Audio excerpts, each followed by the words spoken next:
Hey everyone, I'm Pedro and I'll present the work Breakup of two-layer liquid film, which addresses a coating process.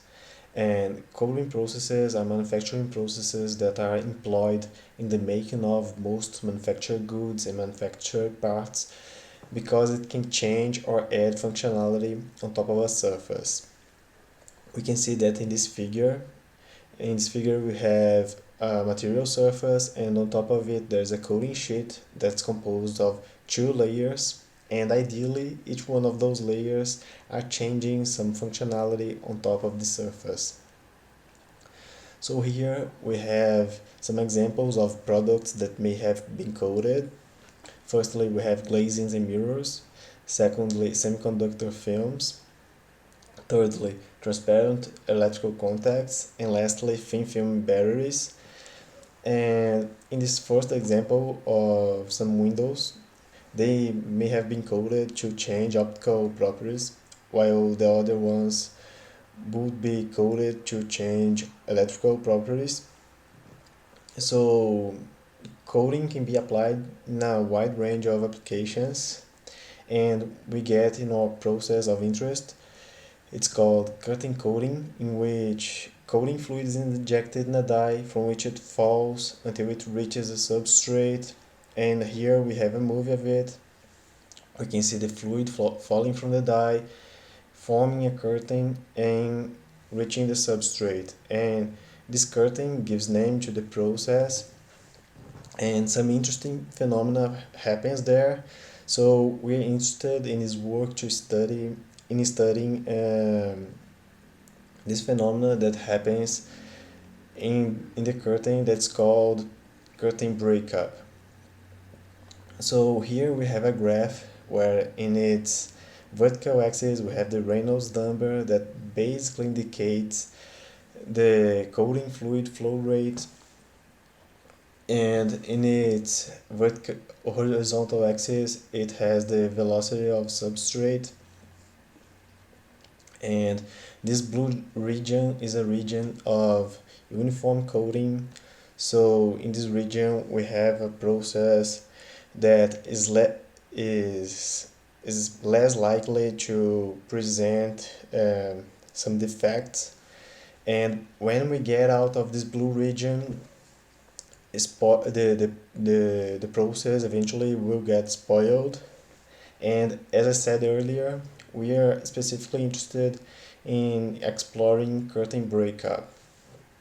Curtain breakup is a lower limit for the uniform coating region, and it happens when the flow rate of the curtain is too low. And we are interested in curtain breakup because we are interested in reducing the thickness of the curtain.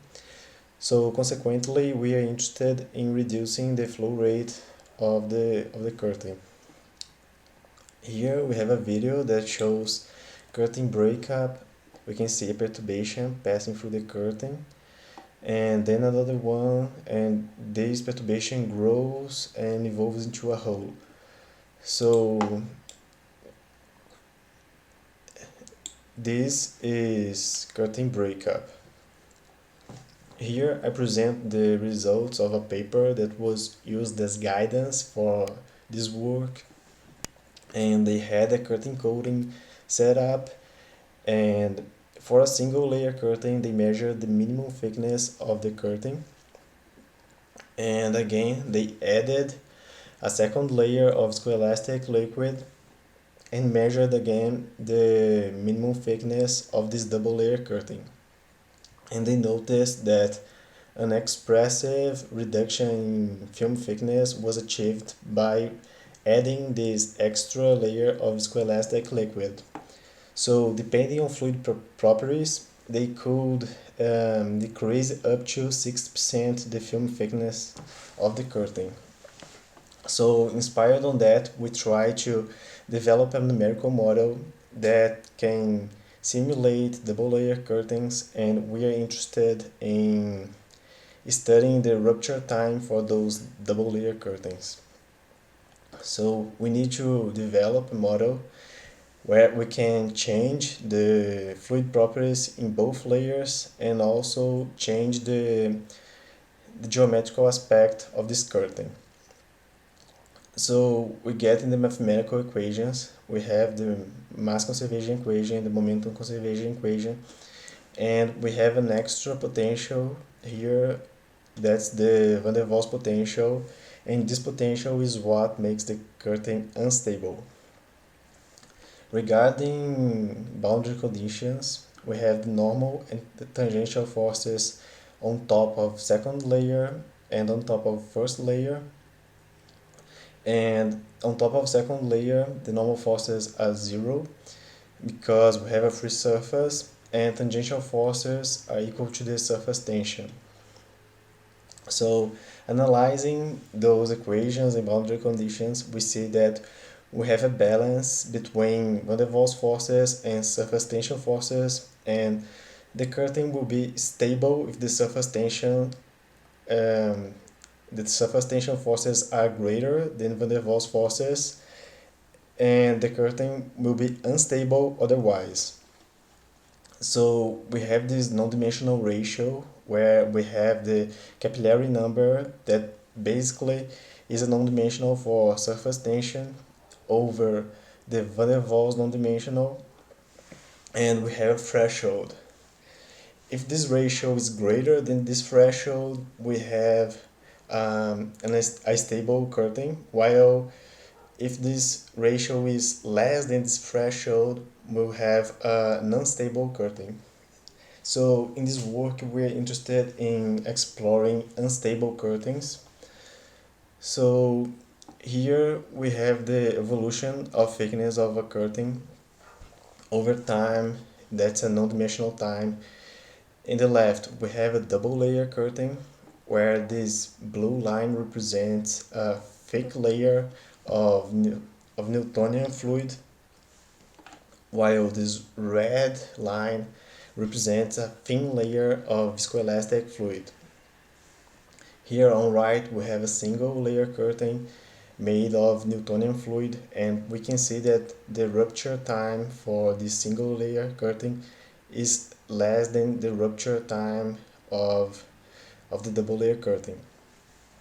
And we see that this delay in rupture time happens due to extra tension forces that comes from the viscoelastic tensor. So here we have an animation that shows how quicker the single layer curtain composed of only Newtonian fluid is in its evolution compared to the double layer with a thin layer of viscoelastic fluid. So finally we get in a thickness reduction study where we have the reduction percentage on this graph in its vertical axis, because we're trying to study reduction in film thickness when we add a second layer of viscoelastic fluid. And on the horizontal axis we have a measure of viscoelasticity, and we have this black triangle that represents a reference, and this reference is a single sheet composed of Newtonian fluid. And when we add a second layer of viscoelastic fluid, the rupture time, as we saw earlier, the rupture time increases. So we can reduce the thickness of this curtain until it reaches the rupture time of the Newtonian single sheet. And here in this graph we see that increasing the viscoelasticity of the non-Newtonian layer, the reduction percentage on film thickness also is increased. So as conclusions, we say that considerable reduction in sheet thickness may be achieved when it's added a thin layer of viscoelastic fluid, and The model presented can be used in the design of optimal conditions for curtain coating with the goal of reducing the curtain minimum thickness. Thank you.